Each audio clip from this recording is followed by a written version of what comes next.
क्या राजस्थान की भजनलाल सरकार गांव और शहरों की लोकल सरकार के चुनाव कराने से डर रही है?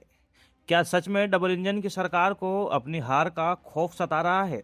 ये सवाल हम नहीं उठा रहे, बल्कि कांग्रेस के दिग्गज नेता सचिन पायलट ने टोंक की धरती से सीधे सरकार की नीयत पर हमला बोला है।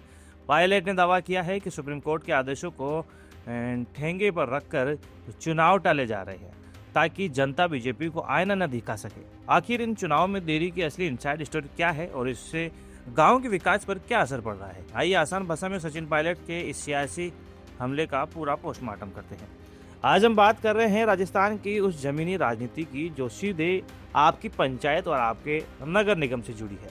सचिन पायलट ने टोंक दौरे के दौरान सरकार को घेरते हुए कुछ ऐसी बात कही है जिन्होंने सियासी गलियारों में हलचल मचा दी है। कांग्रेस के राष्ट्रीय महासचिव और टोंक विधायक सचिन पायलट अपने 2 दिवसीय दौरे पर अपने क्षेत्र पहुंचे थे। यहां उन्होंने देवपुरा, हरचंदेड़ा और भरनी जैसे कई गांवों का दौरा किया और एक लाइब्रेरी का लोकार्पण भी किया।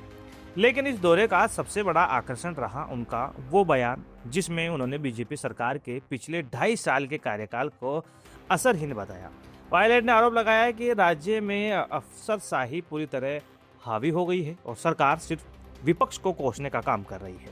अब एक न्यूज जर्नलिस्ट के तौर पर मैं आपको सचिन पायलट के इन 3 बड़े आरोपों को डिकोड करके समझाता हूं जो उन्होंने सरकार पर लगाए हैं। पहला आरोप, पहला वार, चुनाव टालने का बहाना। पायलट ने साफ कहा है कि सरकार की मंशा चुनाव कराने की नहीं है। उनके मुताबिक सुप्रीम कोर्ट के सख्त निर्देशों के बाद भी सरकार कोई ना कोई बहाना बनाकर पंचायती राज संस्थाओं के चुनाव टाल रही है। वजह पायलट के अनुसार हार का डर। दूसरा वार, रुका हुआ विकास। पायलट ने एक बहुत ही वाजिब जमीनी मुद्दा उठाया। उन्होंने कहा कि स्थानीय जनप्रतिनिधि नहीं है, इसलिए जनता के रोजमर्रा के काम अटके हुए हैं। अब सरपंच या पार्षद ही नहीं होंगे तो गांव और शहर की गलियों का विकास कौन देखेगा? तीसरा वार, मनरेगा पर प्रहार।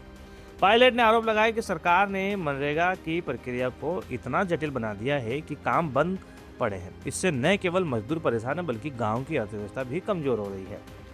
सिर्फ राजस्थान ही नहीं, पायलट ने नेशनल पॉलिटिक्स पर भी अपनी बात रखी। उन्होंने असम के मुख्यमंत्री की भाषा को घबराहट का संकेत बताया और कहा कि वहां पुलिस का दुरुपयोग किया जा रहा है। उन्होंने ये भी याद दिलाया कि 12 साल सत्ता में रहने के बाद भी केंद्र सरकार घुसपैठ जैसे मुद्दों पर ठोस कार्रवाई करने में नाकाम रही है। अब इस पूरी खबर का लब्बुलू आप समझिए। सचिन पायलट के ये आरोप सिर्फ राजनीतिक बयानबाजी नहीं है। चुनाव में देरी का सीधा असर गाँव के विकास और आम आदमी के काम पर पड़ता है। अगर चुनाव समय पर नहीं होते तो जवाबदेही खत्म हो जाती है। अब देखना यह होगा कि सचिन पायलट के इस हमले पर सरकार क्या सफाई देती है और राजस्थान में गांव की सरकार का गठन कब होगा। क्या आपको लगता है कि आपके इलाके में जनप्रतिनिधियों के न होने से विकास के काम रुके हुए हैं? क्या चुनाव सच में हार के डर से टाले जा रहे हैं? अपने बेबाक राय कमेंट बॉक्स में जरूर लिखें। राजस्थान की सियासत के हर गहरे राज का सबसे सटीक विश्लेषण देखने के लिए सब्सक्राइब करें हमारा चैनल। मेरा नाम है सलमान पठान और आप देख रहे थे रॉयल पत्रिका। जय हिंद।